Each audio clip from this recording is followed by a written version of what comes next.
પણ મિત્રો જે શબ્દમાં પાછળ રૂ આવે ને, કોઈ પણ શબ્દ તમે ભાષાનો લઈ લો, એમાં પાછળ રૂ શબ્દ આવે ને એ બધાય ભૂકા કાઢે.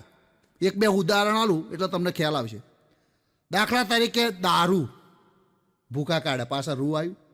વાંદરું, કૂતરું, અંધારું, વધારેમાં વધારે ભૂકા કાઢે અંધારું. હા, એ તો એકલા જાઓ ને ત્યારે ખબર પડે. અને અંધારી રાતે જતા ને કૂતરો પહોંચે ત્યારે ખબર પડે ગમે તેવો 80 કિલોનો દાગીનો હોય ને તોય દોડ કાઢે.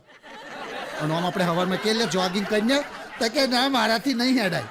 અને અડધી રાતે કૂતરું પડે ને તે એવો ના હા ને તૂટી જાય ને ચંપલ તોય દોડે. બોલો, આવા લોકો મેં જોયેલા.